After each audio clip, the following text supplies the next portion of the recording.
Hello students, welcome back to my channel Meera Math Solution. Today I am going to start with standard 10, chapter number 5, probability based on the Maharashtra board textbook. If you have not subscribed to my channel, please subscribe it and press the bell icon so that you will get notification of the new sum. Problem set 5 का 10th sum. क्या दिया है? In a game of a chance, a spinning arrow comes to rest at one of the number 1, 2, 3, 4, 5, 6, 7, 8. All these are equally likely outcome. Find the probability that it will rest at ये सारे event दिए हुए fine ना 4 event दिए आपको। एक spinning board है और उसके ऊपर नंबर है 1 2 3 4 5 6 7 8 तक और उन्होंने बोला है इक्वली लाइकली आउटकम फाइन ना मतलब सबके बीच में जो डिस्टेंस है वो बराबर एग्जैक्टली इक्वल है। ऐसा नहीं कि लाइक कोई बड़ा है कोई छोटा है, ऐसा नहीं, सब इक्वल है। तो उन लोगों ने बोला है कि जो इवेंट दिए है उसकी प्रोबेबिलिटी आप फाइंड करके दिखाओ। इसको देख के आपको बोला याद आता है जैसे कि हम लोग स्कूल में ट्रूथ एंड डेयर खेलते हैं या तो फिर वो Amazon पे भी आता है आजकल के ना वो स्पिन द व्हील फाइन, उसे भी आपको यहाँ पे नंबर्स दिए हैं, वहां पे कुछ ना कुछ गिफ्ट आइटम्स रहते हैं। तो यहाँ पर भी सेम वे ऐसा ही कुछ है कि ये स्पिन बोर्ड है और उसके ऊपर नंबर्स दिए हैं। अगर आप स्पिन करोगे तो कोई भी एक नंबर के ऊपर ये एरो आके अटकने वाला है, बट हमें यहाँ पर इवेंट दिए है, इसकी प्रोबेबिलिटी आपको फाइंड आउट करनी है। तो चलो सबसे पहले हमारा जो सैंपल स्पेस S रहेगा वो क्या होगा, ये जो स्पिन बोर्ड है उसके ऊपर के नंबर्स कौन से नंबर्स हैं 1 2 3 4 5 6 7 8। सैंपल पॉइंट क्या होने वाला है 8। ये तो मिल गया, सैंपल स्पेस मिल गया, सैंपल पॉइंट मिल गया। अभी हमारा फर्स्ट इवेंट है कि लाइक हमें जो एरो है वो 8 पे आके रुकेगा, उसकी अपने को प्रोबेबिलिटी फाइंड आउट करनी। तो हम लोग क्या लिखेंगे, suppose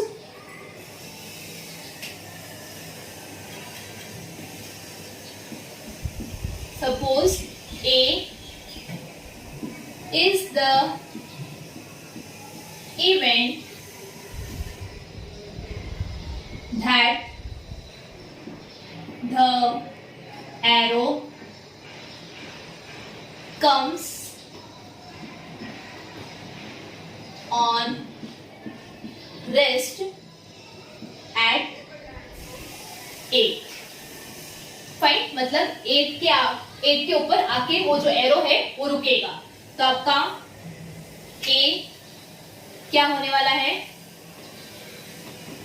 A is equal to 8, एक ही बार आया है तो यहाँ पर आएगा 8। N of A is equal to how much 1। Probability of event A is equal to n of A upon n of S। 1 upon n of S कितना है 8। So probability of event A is equal to how much 1 upon 8। यहाँ पे आप final answer लिख लेना। मेरे पास यहाँ पर स्पेस नहीं है, अगर मैं स्पेस क्या लिखने जाऊँ तो बहुत सारा मेरा जो आगे का क्वेश्चन है वो इसके अंदर नहीं आएगा। सो आप यहाँ पे लिख देना कि like probability that the arrow comes on rest at 8 is 1/8 करके फाइन ना। Probability that the arrow comes on rest at 8 is 1/8। Now second event क्या दिया है, एन ऑड नंबर। तो हम लोग लिखेंगे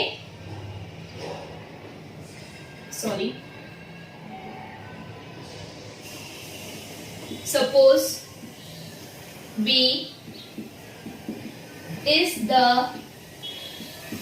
event that the arrow comes on rest at an odd number। Yes, हमारा जो सेकेंड इवेंट है वो क्या बोला है, एन ऑड नंबर। तो हमने लिखा एट एन ऑड नंबर। तो यहाँ पर बी क्या आने वाला है, ऑड नंबर। यहाँ पे ऑड नंबर कौन सा है 1 3 5 एंड 7। तो एन ऑफ बी कितना होने वाला है 1 2 3 4। तो यहाँ पर आएगा 4। Probability of B is equal to how much n of b upon n of s। n of b कितना है 4 अपॉन n of s कितना है 8। 4 1 जा 4, 4 2 जा 8, that is 1/2. Probability of B is equal to 1/2.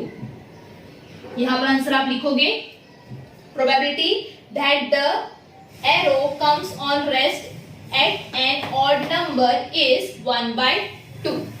Now third क्या लिखेंगे फिर से हम लोग, सपोज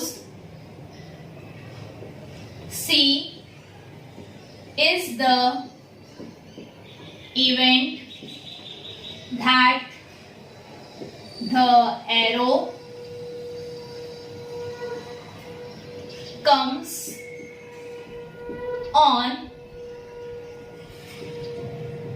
rest at क्या है, at a number greater than 2, मतलब 2 से ज्यादा होना चाहिए। तो यहां पर हमारा जो सी इवेंट है वो हम लोग कैसे लिखेंगे, ग्रेटर देन 2, 2 से ज्यादा मतलब 3 4 5 6 7 8। तो n ऑफ c कितना आने वाला है, 1 2 3 4 5 6, तो यहां पर आएगा 6। Probability of c is n of c upon n of s, 6 upon 8 आएगा, 3 2 जा 6, 4 2 जा 8, तो आया 3 upon 4। So P of C is equal to how much, 3 upon 4।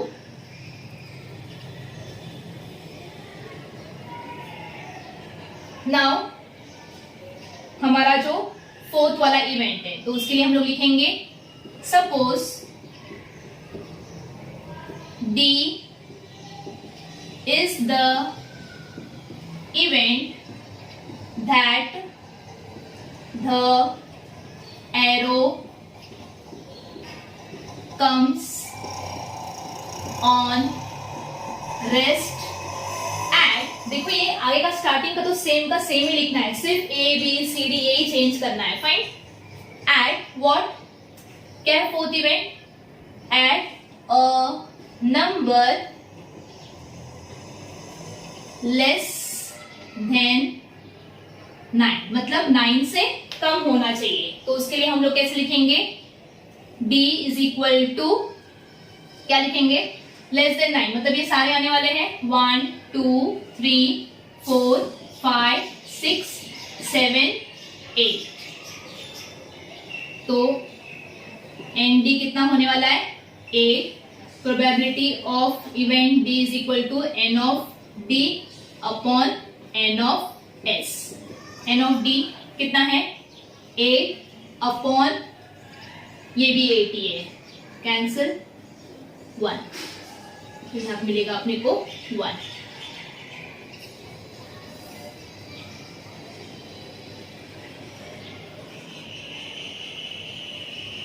Probability of D is equal to how much, 1। तो यहाँ पे आप final answer क्या लिखोगे, probability that the arrow comes on rest at a number less than 9 is how much, 1। इसका सबका final answer आप लिखोगे, जस्ट गो थ्रू इट, एकदम इजी है। क्वेश्चन पढ़ो, इवेंट पढ़ो और उसके हिसाब से सेंटेंस फ्रेम करके आंसर लेकर आओ। Question number 11, there are 6 cards in a box each bearing a number from 0 to 5। तो यहाँ पर क्या आएगा, सबसे पहले हम लोग क्या लिखेंगे, there are और कितने कार्ड्स हैं, 6 कार्ड्स, बराबर। उसके बाद क्या दिया हुआ है, each bearing a number from 0 to 5। Find the probability of each of the following event that a card drawn shows। ये जो पीछे क्या नीचे में जो इवेंट दिए हैं वो आपको फाइंड आउट करने हैं। तो यहाँ पर इसका सैंपल स्पेस क्या होने वाला है, S is equal to 0 1 2 3 4 and 5। लोग ने क्या बोला है, कितने कार्ड है, 6 कार्ड है और हर एक कार्ड में कौन से नंबर दिए हुए, 0 से लेके 5 तक, तो 0 1 2 3 4 5 ये आपका हो जाएगा सैंपल स्पेस। सैंपल पॉइंट क्या होगा आपका 1 2 3 4 5 6, कितने एलिमेंट्स हैं 6, तो यहाँ पे लिखेंगे 6। नाउ हमारा जो फर्स्ट इवेंट है वो क्या दिया वो लोग ने, अ नेचुरल नंबर, तो हम लोग यहाँ पर क्या लिखने वाले हैं, सपोज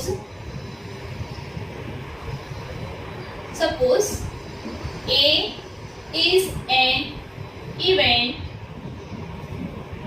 यहाँ पे दिया हुआ है क्वेश्चन में से, वहीं से कॉपी करके आपको लिखना है, that a card drawn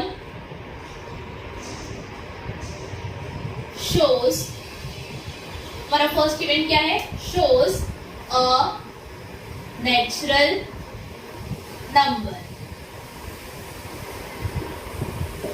तो यहाँ पर आपका a कितना होने वाला है, नेचुरल नंबर बोला है तो 0 नहीं आएगा, 1 2 3 4 एंड 5। एन ऑफ ए कितना होगा, कितने एलिमेंट्स है 1 2 3 4 5, तो यहाँ पर लिखोगे आप 5। Probability of event A is equal to N of A upon N of S, तो हमें मिलेगा क्या मिलने वाला है, एन ऑफ ए कितना है 5 अपॉन एन ऑफ एस कितना है 6। Probability of event A is how much, 5 upon 6। ये हमारा हो गया फर्स्ट वाला। इसका फाइनल आंसर आप कैसे लिखोगे, probability that a card drawn shows a natural number is 5 upon 6। मेरे पास यहाँ पर स्पेस नहीं है इसलिए मैं फाइनल आंसर नहीं लिख रही हूँ, आप पर लिखना है यहाँ पर। नाउ सेकेंड इवेंट क्या दिया है, अ नंबर लेस देन 1, तो हम लोग यहाँ पे फिर से लिखेंगे, suppose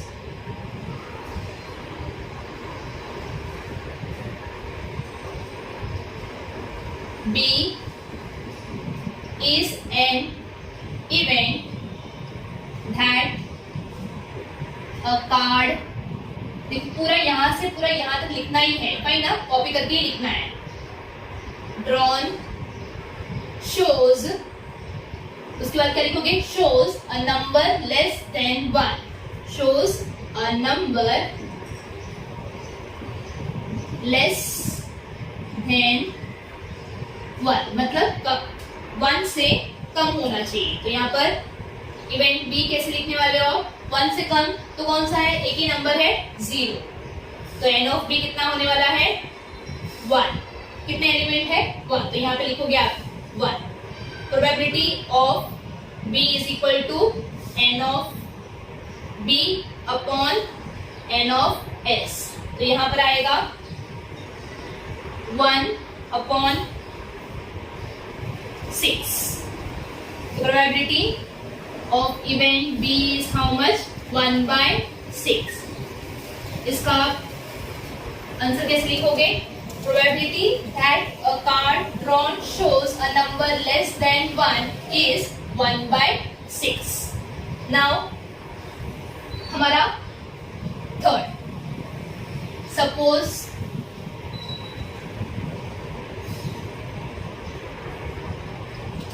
I'm really sorry,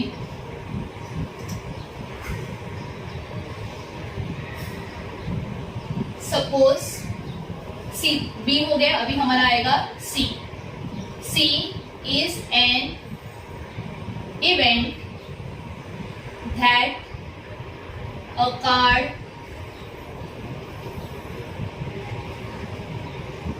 drawn shows, shows क्या, थर्ड इवेंट क्या दिया है, shows a whole number. Whole number कहां से स्टार्ट होता है बच्चा लोग, सी हमारा इवेंट क्या होगा, होल नंबर कहां से स्टार्ट होते हैं 0 से, तो क्या आएगा 0 1 2 3 4 5, ये सारे आपके हो गए होल नंबर।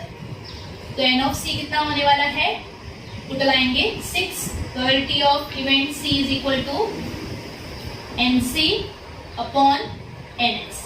NC कितना है 6, NS कितना है 6, तो आएगा आपका answer 1। Probability of event C is how much, 1। यहाँ पर आंसर कैसे लिखोगे? Probability that a card drawn shows a whole number is 1. Now last event, suppose C हो गया, अभी हम लोग लेंगे D. Is an event that a card drawn shows a number is greater than 5. Shows a number greater than 5. यहाँ पर ऐसा कोई भी नंबर है जो 5 से ज्यादा है? नहीं. तो यहाँ पर D क्या आने वाला है? Empty set, because it is an impossible event. तो n of d क्या हो जाएगा? 0. Now probability of event d is equal to n of d upon n of s. 0 divided by 6. किसी भी चीज को 0 से डिवाइड करो तो आपको आंसर मिलेगा 0. Probability of d is equal to 0. ऐसा कभी हो ही नहीं सकता कि 5 से ज्यादा आने वाला है, क्योंकि हमारा जो सैंपल स्पेस है वो 5 तक ही है. This is your answer. यहाँ पर आंसर आप क्या लिखोगे? Probability that a card drawn shows a number greater than 5 is 0. This is your answer. Just go through it. आगे बढ़ते हैं. Question number 12. A bag contain 3 red, 3 white and 3 green balloon. Sorry, 3 green balls. तो यहाँ पर आएगा अ bag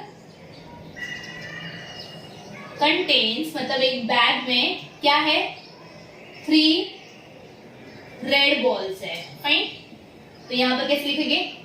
R1, R2, R3.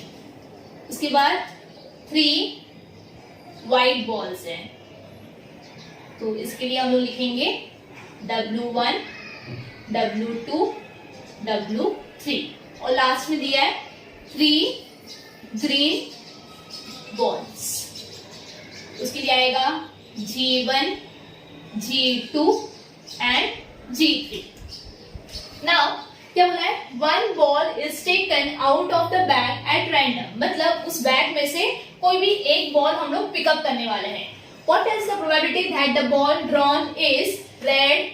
Event दिया है, first event है कि रेड ही बॉल आना चाहिए. सेकेंड इवेंट में दिया है कि नो रेड, मतलब आइदर व्हाइट आ सकता है तो फिर ग्रीन. और थर्ड में दिया है आइदर रेड और व्हाइट, मतलब रेड भी चलेगा है तो फिर व्हाइट वाला भी. तो चलो हम लोग इसके लिए हम लोग सैंपल स्पेस क्या लिखने वाले हैं? R1, R2, R3, W1, W2, W3, G1, G2 and G3. तो हमारा sample space, sorry sample point क्या होने वाला है? सैंपल स्पेस तो ये हो गया. सैंपल पॉइंट आएगा 1 2 3 4 5 6 7 8 9. तो हमारा सैंपल पॉइंट आएगा 9. ये हो गया. अभी हमारा फर्स्ट इवेंट क्या है कि बॉल पिकअप करने के बाद क्या आना चाहिए? रेड वाला निकलना चाहिए. तो हम लोग लिखेंगे suppose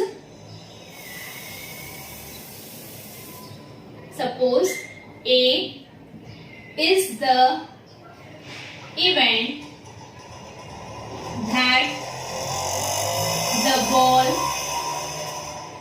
drawn is red. Okay, तो हम लोग इवेंट ए कैसे लिखेंगे? रेड ही आना चाहिए. तो रेड यहाँ पर हमारे पास 3 है, 1 R1, R2 and R3. n of A कितना आने वाला है? 3. और प्रोबेबिलिटी इसकी n of A upon n of S. n of A कितना है? 3 और n ऑफ एस कितना है? 9. 3 1 जा 3, 3 3 जा 9. So 1/3. Probability of a event A is equal to how much? 1/3. आप यहाँ पर फाइनल आंसर लिखना. जैसे कि मैंने बताया मेरे पास स्पेस कम पड़ जाएगी, तो इसलिए यहाँ पर फाइनल आंसर कैसे लिखोगे? Probability that the ball drawn is red is 1/3. Now second वाला no red. Suppose B is the event that the ball drawn is, क्या बोला है लोग ने, is not a red ball. मैंने यहाँ पे थोड़ा सा सेंटेंस क्या ना फ्रेम कर दिया है. तो यहाँ पर हमारा इवेंट बी कैसे लिखेंगे हम लोग, रेड बॉल नहीं होना चाहिए, तो क्या आएगा, white ball and green balls. W1, W2, W3 and G1, G2 and G3. तो N of B कितना होने वाला है, 6. 1 2 3 4 5 6. Probability of event B is equal to N of B upon N of S. तो यहां पर आएगा 6 अपॉन N of S कितना है, 9. 2 3s are 6 and 3 3s are 9. 2 upon 3. Probability of event B is how much, 2 by 3 और 2 upon 3. इसका answer कैसे लिखोगे, probability that the ball drawn is not a red ball is 2 by 3. Now, sorry, last वाला, suppose C is the event that the ball drawn is either red और white. मतलब either red होना चाहिए तो फिर white होना चाहिए. तो यहाँ पर सी क्या आने वाला है आपका, रेड भी चलेगा और व्हाइट भी चलेगा. तो R1, R2, R3, W1, W2 and W3. तो यहाँ पर N of C कितना आने वाला है, 1 2 3 4 5 6. Probability of event C is equal to N of C upon N of S. तो N of C कितना है, 6 upon N of S कितना है, 9. अगेन यहाँ पर 2 3s are 6, 3 3s are 9. तो 2 by 3. Probability of event C is equal to 2 by 3. यहाँ पर आंसर आप कैसे लिखने वाले हो, probability that the ball drawn is either red or white is 2 by 3. This is your answer. Just go through it. Question number 13. Each card bears one letter from the word mathematics. The cards are placed on a table upside down. Find the probability that a card drawn bears the letter N. अभी एक पूरा word दिया है, उसमें एक single letters है. मतलब एक कार्ड पे एक लेटर लिखा हुआ है, जैसे कि मतलब एक कार्ड पे M लिखा है, दूसरे कार्ड पे A लिखा है, T एंड सो ऑन. तो वैसे कार्ड रखे हुए हैं और उसमें से अगर हम लोग पिकअप करेंगे तो M आने की चांसेस कितनी है, ये हमें फाइंड आउट करना है. तो हम लोग यहाँ पे लिखेंगे, क्या लिखेंगे, there are few cards, each card bears one letter from the word mathematics.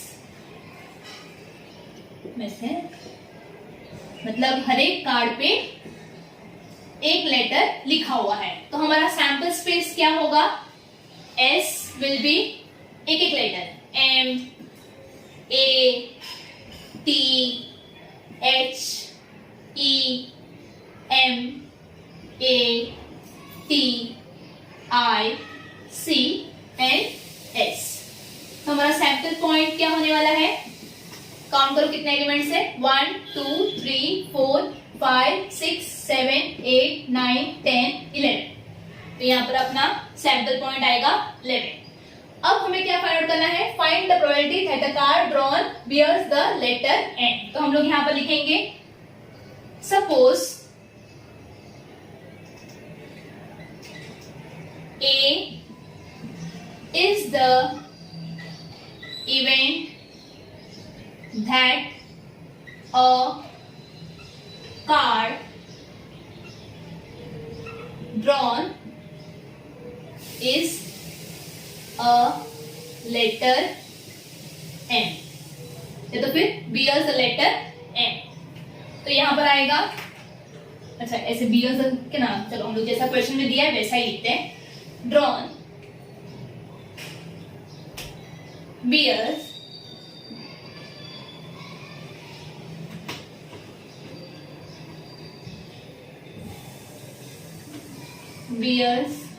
the letter M।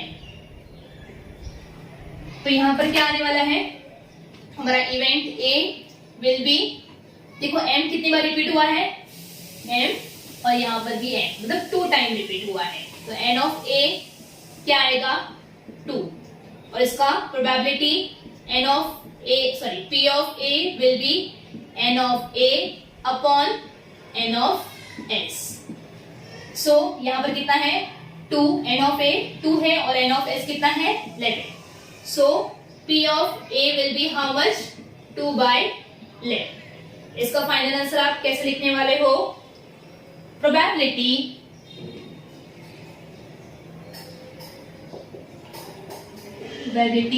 that a card drawn bears, देखो यहां पर है ही क्वेश्चन में सब कुछ, bears the letter M is how much 2/11। This is your final answer. Just go through it.